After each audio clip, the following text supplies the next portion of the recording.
Gudida guud ee beelaha bariga Burco, bariga Saaxil, galbeedka Sanaag iyo gobolada Saraar iyo Buuhoodle oo warbaahinta kula hadlay magaalada Burco ayaa dhaliilo u jeediyay xukuumadda Soomaaliland oo hogaamiyo madaxweyne Muuse Biixi Cabdi. Gudidu waxay sheegeen inay madaxweynaha Soomaaliland iyo xukuumaddiisu ay si gaar ah u beegsanayaan ilaha dhaqaale ee ganacsatada iyo shaqaalaha dawladda ee beeshooda. Gudoomiye ku-xigeenka gudidaasi Cismaan Xirsi Jaamac, xoghayaha gudidaasi Kayse Jinje, gudoomiye ku-xigeenka labaad ee gudidaasi Barre Ismaaciil Cawad iyo Cabdirasaaq Salaad Faarax oo kamid ah gudidani waxay xukuumadda ugu baaqeen inay joojiso cunaqabataan ay sheegeen inay ku hayso ganacsatada beeshooda. Waxay sidoo kale taageereen hadallo ka soo yeedhay Boqor Cismaan oo Maxamuud Buurmadow. Anagu waxaan nahay gudidii guud habar jeclo nalaagama baran inaan tiifiyada ka hadalno oo dawladda ka dhaliilo nalaagama baran laakiin maanta waan wax aan ka adkaysan kari weynay baan noo muuqda.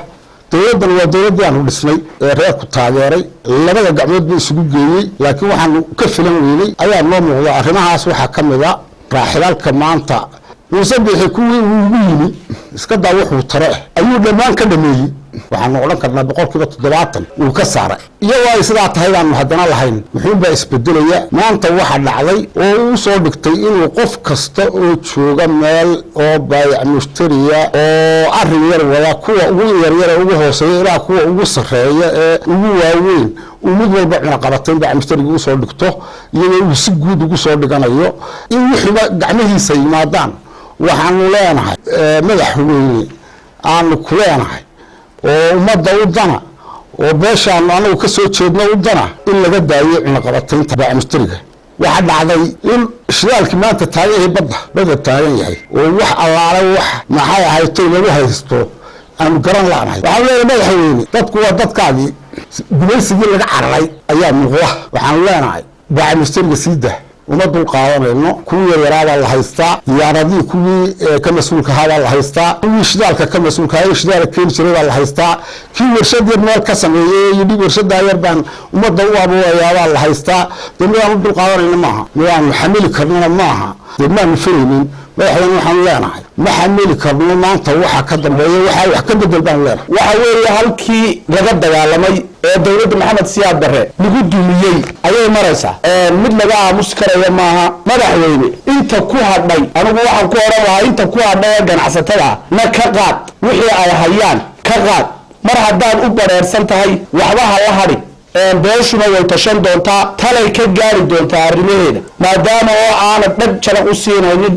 dhammaan waxaanu taageersanahay oo uu matalaa boqorka hadlay beesha weynta uu ka soo jeedo. waanu taageersanahay hadalkiisa waa biyo kama dhibcaan hadalka boqorku yiri waanu taageersanahay annagoo ah gudidii guud ee habar jeclo.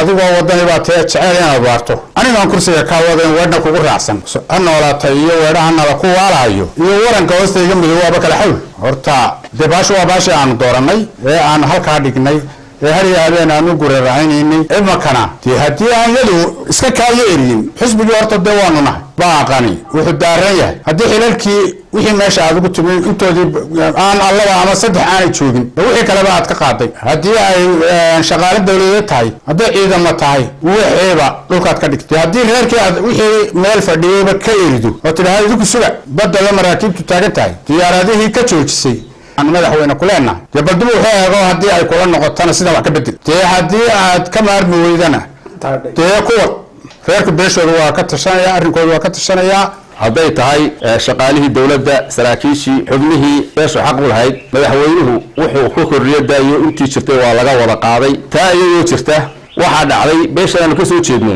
in taas markay soo dhamaatay xilalkii iyo qaybtii dawladda aan kale dhamaan markay soo dhamaatay intaan aan musnayn ayaa waxa dhacday in ganacsiga la soo jeestay. waxa dhacday in la cunaqabateeyay oo la xidhay kuwii keenay shidaalka oo la diiday shidaalkii dejiyaan kuwii warshadaha samaystay oo lagu khasbay waxyaalaha aan kari karayn kuwii haamaha kuwii wakiilada ka ah agency ka ah shirkadaha caalamiga ah ee waddanka maalgashiga u yimi iyagoo awgeed shirkadii lagu joojiyay. marka ay sidaa tahay madaxweynaha mar hore aan kala hadalay arrimaha laakiin wax jawaab ka baanan helin. anagu waxa leeyahay madaxweyne ka daabaan leenahay oo dib isugu noqo cunaqabateynta xoog galiyaan Maxamed Siyaad sameeyay ku wada ka daabaan leenahay.